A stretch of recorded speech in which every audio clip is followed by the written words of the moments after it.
ನನ್ನ ಮನಸ್ಸಿನಲ್ಲಿ ಅಷ್ಟೊಂದು ದೊಡ್ಡ ಪ್ರಾಬ್ಲಮ್ ಆದ್ರೆ ಮಾತ್ರ ಅಲ್ವಾ ನಾವು ಈ ಟ್ರೀಟ್ಮೆಂಟ್ಗೆ ಹೋಗ್ಬೇಕಾದ್ದು. ನನ್ಗೇನಿದೆ ಅಷ್ಟು ದೊಡ್ಡ ಸಮಸ್ಯೆ, ನಂಗೇನು ದೊಡ್ಡ ಸಮಸ್ಯೆ ಇಲ್ಲಲ್ಲ ಅಂತೇಳಿ ನಾನು ಓಕೆ ಕಾಮ್ ಆಗಿದ್ದೆ.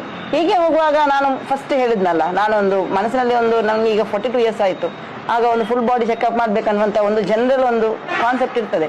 ಇದನ್ನು ನಾನು ಇಟ್ಕೊಂಡು ಅರ್ಧ ಕನ್ಫ್ಯೂಷನ್ ಅಲ್ಲಿ ಇದ್ದೇನೆ. ಒಬ್ಬ ಮಾಡ್ಲಿಕ್ಕೆ ಹೊರಡುವಾಗ ಏನಾದ್ರೂ ಒಂದು ಪ್ರಾಬ್ಲಮ್ ಬಂದ್ರೆ ನನಗೆ ಮಾಡ್ಲಿಕ್ಕೆ ಆಗುದಿಲ್ಲ. ಮತ್ತೆ ಕೊನೆಗೆ ಮಾಡಿದೆ. ನಾನು ಮಾಡ್ಲಿಕ್ಕೆ ಹೊರಡುವಾಗ ನಂಗಾಯ್ತು ಯಾಕೆ ಹೋಗ್ಬೇಕು ನಾನು ಹೀಗೆ. ನಾವು ಸೊಲ್ಯೂಷನ್ ಸಿಗುವಂತ ಕಡೆಗೆ ಹೋದ್ರೆ ಟೋಟಲ್ ಆಗಿ ನಮ್ಗೆ ಸೊಲ್ಯೂಷನ್ ಸಿಕ್ಕಿದ್ರೆ ಒಳ್ಳೇದಲ್ವಾ ಅಂತ ನಾನು ಅಲ್ಲೇ ಹಾಲ್ಟ್ ಮಾಡಿ ಮತ್ತೆ ಕೊನೆಗೆ ನಾನು ಸಡನ್ ಆಗಿ ಒಂದು ಪ್ಲಾನ್ ಮಾಡಿದೆ. ನನ್ನ ಮನೆಯವ್ರ ಹತ್ರ ಹೇಳಿದೆ. ಸೀದಾ ನಾನು ಡಾಕ್ಟರ್ ಹತ್ರ ಹೇಳುವಾಗ ಹಲವಾರು ಸಿಂಪ್ಟಮ್ಸ್ ಉಂಟು ನನಗೆ. ನಮ್ಮ ಸಿಂಪ್ಟಮ್ಸ್ ಅನ್ನ ಅವರು ಕೇಳುವ ರೀತಿ ಬೇರೆ. ಅವರು ಹೀಗೆ ಮಾತನಾಡ್ತಾ ಅವ್ರದ್ದು ಉದ್ದಲು ಇಷ್ಟ ಆಗ್ತದೆ.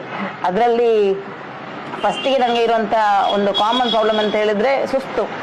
ಮನೆಗೆ ಹೋದ ನಂತರ ತುಂಬಾ ಸುಸ್ತಾಗುವಂಥದ್ದು ಎಲ್ಲರಿಗೂ ಕಾಮನ್. ಕೆಲಸ ಆದ ನಂತರ ಸುಸ್ತಾಗುವಂಥದ್ದು. ಬಟ್ ಸುಸ್ತು ಅಂತ ಹೇಳಿದ್ರೆ ಯಾವ ತರ ಅಂತ ಹೇಳಿದ್ರೆ ನಾವು ಕೂತ್ಕೊಂಡಲ್ಲೇ ಬಾಕಿ ಕೆಲಸ ಎಲ್ಲ ಕಾಣ್ತದೆ. ಎಲ್ಲ ಅಂಟ ಇದೆ ಮನೆ, ಅದನ್ನ ಸರಿ ಮಾಡ್ಬೇಕು ಅಂತೇಳಿ ಎಲ್ಲ ಮನಸ್ಸುಂಟು, ಮಾಡುವ ಅಂತ ಹೇಳಿ ಕೂಡ ಅನಿಸ್ತದೆ. But I am not approaching, ನಾನು ಹೋಗ್ತಾ ಇಲ್ಲ ಅದು ಮಾಡ್ಲಿಕ್ಕೆ. ಅದು ಯಾಕೆ ಅಂತ ಗೊತ್ತಿಲ್ಲ. ಹೀಗೆ ಆಗ್ತಾ ಕ್ರಮೇಣ ನನ್ನ ಎಲ್ಲ ಕೆಲಸಗಳು ಡಿಲೇ ಆಗ್ತಾ ಉಂಟು ಮನೆಯಲ್ಲಿ. ಪ್ರತಿಯೊಂದಕ್ಕೂ ನಾನು ಬೇರೆಯವರನ್ನ ಡಿಪೆಂಡ್ ಆಗುವಂತ ಒಂದು ಪರಿಸ್ಥಿತಿ. ಹಾಗೆಂತ ವಿಸಿಬಲ್ ಆಗಿ ಏನು ಪ್ರಾಬ್ಲಮ್ ಇಲ್ಲ, ಸ್ವಲ್ಪ ದಪ್ಪ ಇದ್ದೆ ಅಂತೇಳಿ ಮಾತ್ರ. ನನ್ನ ಮನಸ್ಸಿನಲ್ಲಿ ಆ ದಪ್ಪ ಇರುವ ಕಾರಣ ಆಗಿರ್ಬೋದು, ಸುಸ್ತಾಗ್ಬೋದು ಅಂತೇಳಿ.